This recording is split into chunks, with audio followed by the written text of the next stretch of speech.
The crimson sun painted New York skyline in shades of blood and fire. Steve Rogers stood atop the Avengers Tower, his weathered hands gripping the shield that had been his companion for over 8 decades. The metal felt heavier today, not from weight, but from the burden of countless battles, endless sacrifices, and the terrible knowledge of what was coming. Below him, the city hummed with morning life. Millions of souls went about their daily routines, unaware that this might be their last normal day. Coffee shops served their first customers. Children walked to school with backpacks bouncing, and taxi horns created their familiar symphony of urban chaos. Steve memorized every sound, every sight, knowing that by sunset, everything could be different. The communication device in his ear crackled to life. "Cap, we got movement on the satellites. The energy readings are off the charts." Tony Stark's voice carried an unusual tremor of uncertainty. The genius billionaire who joked in the face of death sounded genuinely afraid. "How long do we have?" Steve's voice remained steady, the calm before the storm that had carried him through Normandy, through battles with gods and monsters, through the collapse of S.H.I.E.L.D. and the fracturing of his team. 12 hours, maybe less. The dimensional barriers are already weakening. We can see the tears forming over major population centers worldwide. London, Tokyo, Moscow, Sao Paulo, they're all showing the same signatures. Steve closed his eyes and felt the weight of every decision that had led to this moment. The Infinity Stones had been destroyed, scattered across dimensions to prevent another Thanos. But their destruction had consequences no one anticipated. Reality itself was unraveling, and something far worse than the Mad Titan was clawing its way through the cracks. The Void Collective, entities from the space between dimensions where logic died and nightmare reigned. They had been waiting, patient as death itself, for reality to weaken enough for their invasion. Unlike Thanos, who sought to remake the universe according to his twisted vision, the Void Collective simply wanted to unmake everything. They fed on existence itself, consuming entire realities until only empty darkness remained. "Sir, you should know." Came another voice through the comm. It was Friday. Tony's AI, her usually smooth tones now fractured with static. "The probability models are all showing the same outcome. Even with every hero on Earth working together, our chances of stopping a full-scale void incursion are less than 3%. Steve opened his eyes and looked out over the city he'd sworn to protect. 3%. He'd faced worse odds before, but never with stakes this high. Every person down there, every life across the globe, every memory and dream and love that made existence meaningful, all of it hung by the thinnest thread. His phone buzzed with a text from Peggy Carter's niece, Sharon. "So the news reports about unusual weather patterns. Stay safe." She had no idea how close to the truth those weather patterns really were. The dimensional tears appeared as swirling storms to most people, strange atmospheric phenomena that meteorologists couldn't explain. Another message followed from Sam Wilson. "Wings are ready. Whatever's coming, we face it together." Then Bucky Barnes. "Till the end of the line, pal." One by one, his fellow Avengers checked in. Natasha from Prague, where she was tracking unusual energy signatures. Thor from New Asgard, reporting similar tears appearing over his people's new home. Even Peter Parker, whom Steve had tried to keep away from this final battle, sent a message. "Your friendly neighborhood Spider-Man reporting for duty." The old soldier in Steve felt a familiar mixture of pride and heartbreak. These people, these heroes, were ready to stand against impossible odds because they believed in something greater than themselves. They believed in hope, in the possibility that good could triumph even when victory seemed impossible. But Steve knew something they didn't. He'd been having the dreams for months now, visions of a path that might save everything, but would require the ultimate sacrifice. Not just of his life, but of his very existence across all realities. The super soldier serum that had enhanced his body had also connected him to something deeper, something that might be the key to sealing the dimensional tears permanently. Tony's voice cut through his thoughts. "Cap, you need to see this. We're getting report from our people in other dimensions, the ones we still have contact with. The Void Collective isn't just targeting our reality. They are moving against the entire multiverse simultaneously. This is their endgame, Steve. They are going for everything at once." Steve touched the star on his chest, feeling the familiar comfort of the uniform that had seen him through so many battles. Today, it might see him through his last. Assemble the team, he said, his voice carrying across a communication network to every hero who could hear it. All of them. Veterans, rookies, anyone who's ever taken a stand against the darkness. We're going to give these things a fight of their existence. As he prepared to leave the rooftop, Steve took one last look at the sunrise. The red was deeper now, more ominous, but there was still beauty in it. There was still something worth fighting for. The elevator descended, carrying Captain America toward what might be his final battle. But in his heart, he carried something the Void Collective could never understand or defeat. The unshakable belief that as long as one person was willing to stand up and fight, hope would never truly die. The war room beneath Avengers Tower had never hosted a gathering like this. Heroes filled every available space. Some Steve had fought alongside for years, others he'd only heard about in reports. The Fantastic Four stood near veteran X-Men. Street-level heroes like Daredevil and Luke Cage shared tactical displays with cosmic powerhouses like Captain Marvel and Doctor Strange. Even former enemies had answered the call. Loki leaned against a wall, his usual smirk replaced by grim concern, while Emma Frost telepathically coordinated with Professor Xavier to organize the psychic defenses they'd need. Tony Stark stood before a holographic display showing the Earth surrounded by swirling tears in space-time. Red dots marked dimensional incursion points, and there were far too many of them. The tears are growing exponentially, he explained, his usual theatrical flair subdued by the magnitude of the crisis. At current expansion rates, we have maybe 10 hours before reality becomes so unstable that physics stops working reliably. Doctor Strange stepped forward, the eye of Agamotto dark around his neck, one of the few Infinity Stones housings that remained after their destruction. I've consulted with the Vishanti and every mystical entity that will still speak to me. They are all saying the same thing. The Void Collective exists in the spaces between realities. They are not bound by the laws that govern our universe. Fighting them conventionally is like trying to punch darkness itself. Then how do we stop them? Natasha Romanoff's question cut straight to the heart of their dilemma. She stood with her arms crossed, red hair catching the light from the displays. Even surrounded by gods and super soldiers, her presence commanded respect. Strange eyes found Steve's across the room, and in that moment, both men understood they shared the same terrible knowledge. There might be a way, Strange said carefully, but it would require a sacrifice that might unmake the very concept of victory. Before Steve could respond, alarms blared throughout the building. Friday's voice filled the room. Energy spike detected over Manhattan. Dimensional tear expanding rapidly. We have confirmed sightings of void entities materializing in Central Park. The massive display screen shifted to show aerial footage of Central Park, but what they saw defied description. Where trees and grass should have been, reality seemed to fold in on itself. Geometric shapes that hurt to look at moved through spaces that shouldn't exist, and anything they touched simply ceased to be, not destroyed, not transformed, but erased from existence as if it had never been. "My God," whispered Reed Richards, his brilliant mind struggling to process what he was seeing. They are not just invading our dimension. They are editing it, removing portions of reality like deleting lines of code. The footage showed people running in panic as the void entities advanced. But those who couldn't run fast enough weren't killed. They were simply edited out of existence, leaving behind empty spaces where memories of them flickered and died. "We need to evacuate the city," Steve said, his tactical mind already working through possibilities. "Get everyone as far from the incursion points as possible." "It won't matter," Loki spoke up, his voice unusually serious.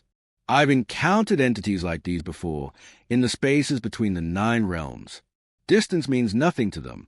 They can reach across dimensional barriers as easily as you might reach across a room. Evacuation will only delay the inevitable." Thor raised his hammer, lightning crackling around it. "Then we fight them where they stand. I've faced cosmic threats before." "This is different, brother," Loki replied. "These things don't just threaten to destroy Asgard or Midgard. They threaten to unmake the very concept of Asgard, the very idea that Midgard ever existed. They're erasing stories themselves." Peter Parker raised his hand tentatively. Sorry to interrupt, but my spider sense has been going crazy since I got here. And it's not pointing toward the tears in reality. It's pointing at..." He toned. following his enhanced senses until he was looking directly at Steve Rogers. Every eye in the room turned to Captain America. Steve felt the weight of their tension, the trust and fear and desperate hope they all carried.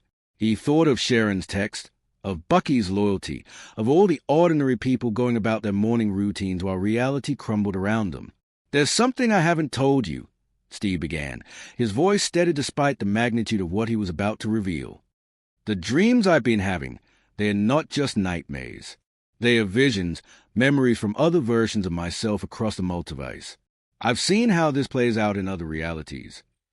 Dr. Strange nodded grimly. "The super soldier serum didn't just enhance your physical abilities, Steve. It connected you to something deeper, the fundamental force that binds a multiverse together. That's why you can remember things that happened to other versions of yourself. And that's why the spider's sense is reacting," Peter added, understanding dawning in his young eyes. "You're not just Steve Rogers anymore. You're every Steve Rogers that ever existed, all connected through that serum." Tony's face went pale as he processed the implications. "You're talking about using yourself as a living seal, spreading your existence so thin across all realities that you can plug the holes the Void Collective is using to break through." Steve nodded slowly. "It's the only way. The serum made me into a symbol, something that exists across all possible realities where freedom and hope matter. If I can anchor myself across the entire multiverse simultaneously, I can create a barrier they can't cross." "But the cost?" Natasha said quietly, and her voice carried the weight of too many goodbyes. "You wouldn't just die, Steve. You'd never have existed at all. No one would remember you. Every life you saved, every battle you won, every moment of hope you inspired, it would all be edited out of history." The room fell silent except for the distant sounds of alarms and the approaching chaos outside. Steve looked at each of his friends, memorizing their faces one last time. "Then we better make sure this works," he said, "because I can't think of a better way to be forgotten." The streets of Manhattan had become a battlefield unlike any the city had ever seen. But this wasn't a war fought with conventional weapons against enemies that bled and died. This was a fight for the fundamental right of existence itself. Steve Rogers ran through the chaos, his shield cutting through void entities that flickered in and out of reality like living glitches. Behind him, Thor's hammer sent arcs of lightning through creatures that absorbed the energy and grew stronger. To his left, Tony Stark's repulsors fired continuously at targets that sometimes weren't there when the beams arrived, because they had edited themselves out of the moment of impact. "This isn't working." Tony's voice crackled through the comm, strain evident even through his suit's modulation. "Every time we hit them, they just rewrite the rules of the engagement. They are not playing by physics anymore." Steve vaulted over an overturned bus, his enhanced reflexes barely fast enough to avoid a tendril of absolute nothingness that would have erased him from existence. Around him, other heroes struggled with the same impossible enemy. Wolverine's claws passed harmlessly through void entities that existed between the spaces of reality. Spider-Man's webs couldn't catch things that edited themselves out of the web's timeline. But the civilians were what broke Steve's heart. Families huddled in doorways while reality shifted around them. Children cried as their parents tried to explain the unexplainable. An elderly man sat on a park bench feeding pigeons that flickered in and out of existence as void entities casually rewrote their personal timelines. "Cap, we've got a problem." Natasha's voice cut through the chaos. She was 3 blocks away, coordinating evacuations while fighting entities that seemed to multiply every time they were attacked. The tears aren't just growing, they're connecting. Dr. Strange thinks they're trying to create a single massive rupture that will swallow the entire eastern seaboard. Steve's tactical mind processed this information while his body moved on autopilot, defending a group of trapped office workers from a creature that looked like origami made from the concept of hunger itself. If the tears connected, if they created one massive portal, the Void Collective could pour through in numbers that would overwhelm not just Earth, but potentially every reality connected to this dimensional nexus. His shield ricocheted off 3 different surfaces before returning to his hand, buying the civilians time to reach a subway entrance. But even underground wouldn't be safe for long. The void entities weren't constrained by things like walls or distance. They moved through the spaces between thoughts, the gaps in attention, the moments when no one was looking. "Strange, how long until the tears connect?" Steve asked as he helped an injured firefighter to safety. At current expansion rates, 9 to 7 minutes. But Steve, if you're thinking what I think you're thinking, you need to know, once you begin the process, there's no stopping it. The connection to the multiverse will start immediately, and you will begin to fade from this reality even before the seal is complete. Steve paused in his rescue efforts, looking around at the city he'd called home for so long. Every street held memories, not just his own, but the collective memories of millions of people who had built their lives here. The corner where he'd bought his first cup of coffee after waking up in the 21st century. The building where he'd shared his first kiss with Peggy Carter a lifetime ago. The alley where he'd first met Bucky Barnes after the Winter Soldier incident, when they were both trying to figure out who they were in a world that had moved on without them. There's something else, Strange continued, and his astral form materialized beside Steve, translucent but visible. The process isn't instantaneous. As you spread across the multiverse, you'll experience every version of your life simultaneously. Every choice you made differently, every path you didn't take, every person you couldn't save. The human mind isn't designed to process that kind of information. Will it work? Steve asked simply. Yes, but the cost. Will it work? Strange's astral form nodded reluctantly. Yes. The super soldier serum created a unique resonance with the fundamental forces that bind reality together. By spreading that resonance across all possible realities simultaneously, you can create a barrier that even the Void Collective cannot cross. They exist in the spaces between realities, but you will be filling those spaces completely. A new voice cut through their conversation. Then we better get started. Bucky Barnes appeared around the corner, his vibranium arm reflecting the strange light from the dimensional tears. Because I just saw what's left of Times Square. And pal, there won't be a reality left to save if we wait much longer. Steve looked at his oldest friend, seeing in Bucky's eyes the same terrible understanding that had been growing in his own heart. This was goodbye, not just to this life, but to the very concept of their friendship across all possible worlds. I need you to do something for me, Buck, Steve said, pulling off a chain around his neck. On it hung Peggy Carter's compass, the one she'd given him before his first mission, the one that had guided him through ice and time and impossible choices. When this is over, when no one remembers who I was, I need you to remember this compass. Don't remember me, because you won't be able to. But remember that someone once carried this, someone who believed in doing the right thing even when it cost everything. Bucky took the compass with shaking hands, metal fingers tracing the worn edges. Steve, promise me. I promise. Around them, reality continued to fray at the edges. Buildings phased in and out of existence. The sky showed stars that belonged to different universes. And in the distance, the dimensional tiers grew larger, reaching toward each other like hungry mouths preparing to swallow the world. Steve Rogers took a deep breath, feeling the super soldier serum coursing through his veins one last time. He thought of every person he'd ever saved, every choice he'd made to stand up rather than stand down, every moment when hope seemed lost but somehow endured.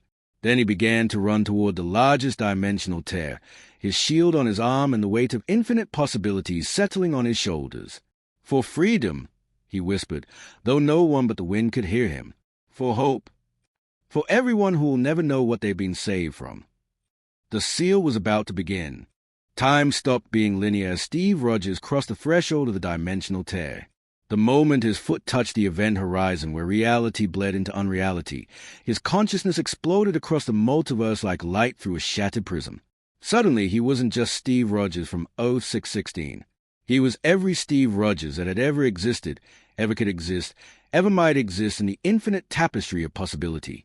He was a Steve Rogers who never received the super soldier serum, who died in a back alley in Brooklyn fighting bullies 3 times his size because it was the right thing to do. He was a Steve Rogers who became President of the United States, who led not with a shield but with words that united a divided nation.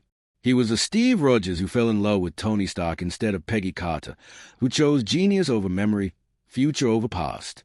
He was a Steve Rogers who never woke up from the ice, who became a legend whispered about in history books. He was a Steve Rogers who woke up in the 31st century instead of the 21st, who found himself the last hero in a universe gone dark. He was a Steve Rogers who never went into the ice at all, who lived through the decades watching everyone he loved age and die while he remained unchanging.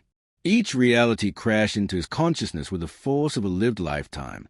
In one universe, he was married to Natasha Romanoff, and they had 3 children who inherited his sense of justice and her tactical brilliance.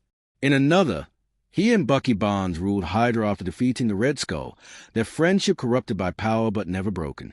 In yet another, he was a school teacher in Minnesota who never fought a day in his life but inspired thousands of students to believe in themselves.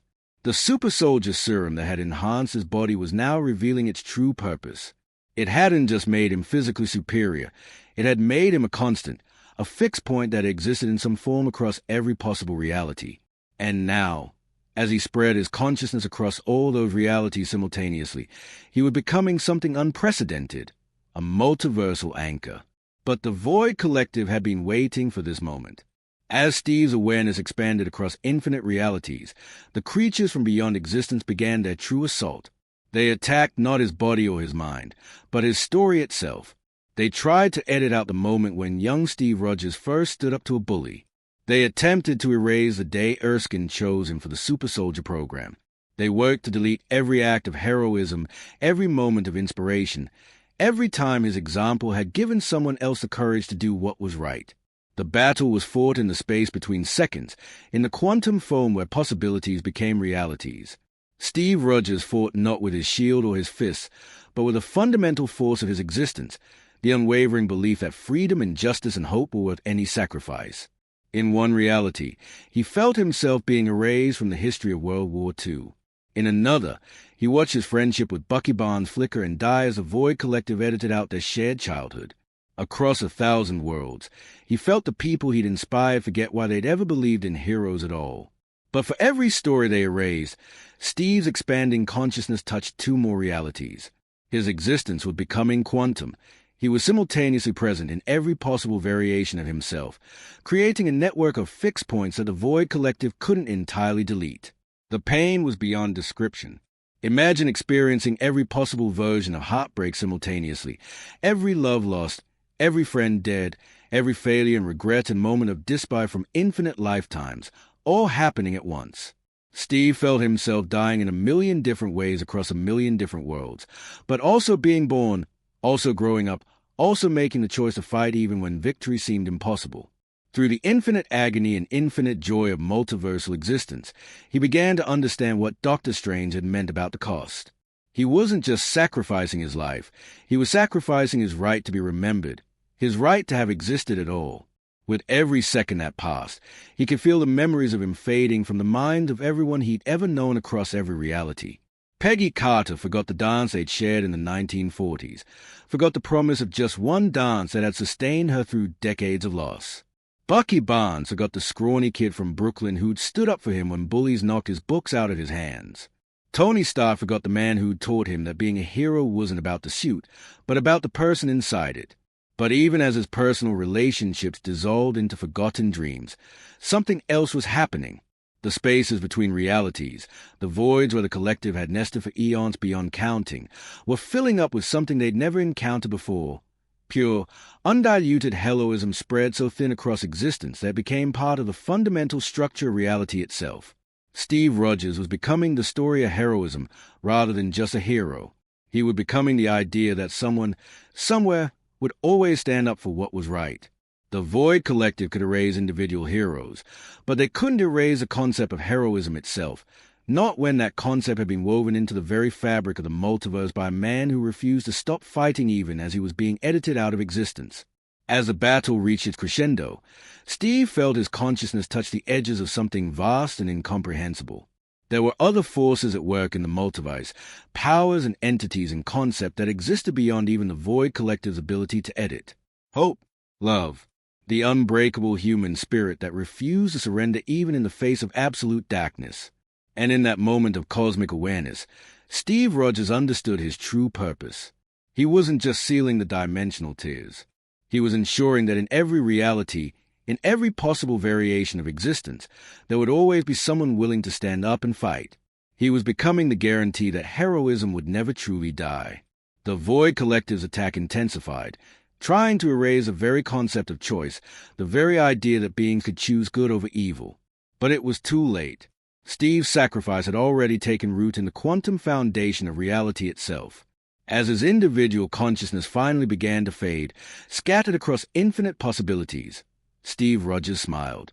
He would be forgotten, but the world, all worlds, would remember what it felt like to be saved by someone who asked for nothing in return except the chance to do what was right.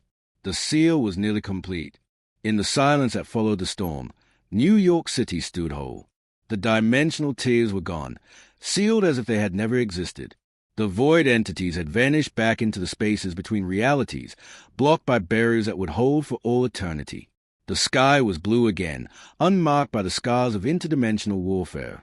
Cars moved through streets where reality had folded in on itself just hours before. People went about their business, completely unaware that they had nearly been edited out of existence. But something was wrong. Tony Stark stood in his workshop, staring at a display screen that showed energy readings from the morning's crisis. The readings made no sense. According to his instruments, there had been a massive dimensional incursion over Manhattan. The data clearly showed reality-ending threats that had somehow been stopped. But when he tried to remember what had actually happened, he came up empty. Friday, run a diagnostic on the memory engrams from this morning's incident. I'm sorry, Mr. Stark, but I'm not detecting any incident. All systems show normal operation throughout the past 24 hours. Tony frowned, his genius-level intellect struggling with information that didn't add up. He remembered suiting up for what felt like the most important battle of his life. He remembered gathering every hero available, remembered alarms and crisis protocols. But the details slipped away like water through his fingers. 3 blocks away, Natasha Romanoff sat in a coffee shop, absently stirring sugar into a cup she hadn't ordered. She'd been having strange dreams all week, dreams of running through streets that flickered between existence and non-existence, of fighting enemies that couldn't be touched or understood. But dreams were all they were, weren't they?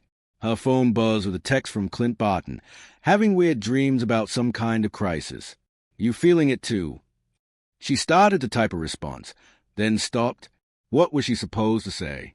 That she dreamed of standing next to someone important, someone whose presence had made her feel like they could face anything together, but she couldn't remember who it was? In the depths of the New York Sanctum Sanctorum, Dr. Stephen Strange sat in meditation, but his usual calm was fractured. His hands shook as he tried to focus on the mystic arts, because every spell he attempted seemed to be missing a crucial element. It was as if someone had edited key passages out of every magical text he'd ever studied, leaving gaps in his knowledge that he couldn't explain. Master Strange, Wong entered the meditation chamber, looking troubled. I've been reviewing our records of mystical threats, and there's something odd. All our documentation from the past year refers to a final seal that was created to protect reality, but there's no record of who created it or how. Strange opened his eyes, and for a moment, Wong could have sworn he saw tears in them. I know, Strange whispered. Someone paid a price beyond imagining to protect us all, but I can't remember who. Across the city, similar scenes played out among the hero community. Thor stood in New Asgard, hammer in hand, convinced he'd recently fought in a battle of cosmic importance, but unable to recall a single detail. Sam Wilson found himself polishing a shield that felt somehow incomplete, as if it were missing its most essential component. Not the vibranium or the perfect weight distribution, but something indefinable that had made it more than just a weapon. But the strangest case was Bucky Barnes. He sat in his apartment in Brooklyn, holding a compass that he couldn't explain. It was old, worn smooth by years of handling, and engraved with coordinates that led to a place he'd never been. When he held it, he felt an overwhelming sense of loss, as if he'd forgotten someone more important to him than his own life. But every time he tried to remember who, the memory slipped away like smoke. The compass felt like a sacred trust, a promise he'd made to someone he couldn't remember. And so he kept it, carried it with him everywhere, waiting for the day when its significance might become clear. The effects weren't limited to heroes. Across the globe, people found themselves inexplicably inspired to acts of small heroism. A businessman in Tokyo stopped to help an elderly woman with her groceries, not knowing why the simple act felt monumentally important. A teenager in London stood up to bullies threatening a smaller child, driven by a conviction that seemed to come from beyond herself. A teacher in Sao Paulo refused to give up on a struggling student, motivated by a belief in potential that she couldn't quite source. It was as if the very concept of heroism had been strengthened, woven more deeply into the fabric of human nature. People found themselves more willing to help strangers, more likely to stand up for what was right, more convinced that individual actions could make a difference in the world. In government facilities around the world, analysts noticed a curious trend in their data. Crime rates were dropping in ways that statistical models couldn't explain. Acts of random kindness were increasing exponentially. Charitable donations had spiked without any corresponding fundraising campaigns. It was as if humanity had suddenly become more heroic, but no one could explain why. Dr. Abraham Erskine's notes from the 1940s sat forgotten in the Shield archive, but if anyone had read them, they would have found a curious passage. The serum will create not just a superior soldier, but a superior symbol. And symbols, once created, have a way of outlasting the men who embody them. The world had been saved by the ultimate sacrifice, a hero who had given up not just his life, but his very existence, his right to be remembered, his place in history. Steve Rogers had become something beyond individual heroism. He had become the guarantee that heroism itself would endure. And though no one could remember his name or recall his deeds, though his shield sat in storage gathering dust and his uniform was filed away as a historical curiosity with no clear provenance, his influence rippled out in waves of inspiration that touched every corner of human existence. In the end, perhaps that was the most heroic act of all, to save everyone and ask for nothing in return, not even the gratitude of those who had been saved. To become not a legend, but something far more powerful, an example that lived on in the actions of ordinary people who chose to be extraordinary, one small act of heroism at a time. The shield was still there, waiting in storage. The compass remained in Bucky's pocket, a reminder of a promise whose details had been forgotten but whose importance endured. And somewhere in the quantum foam between realities, a thin barrier of pure heroism held back the darkness, maintained by a sacrifice so complete that even the person who made it had been erased from memory. But the work continued.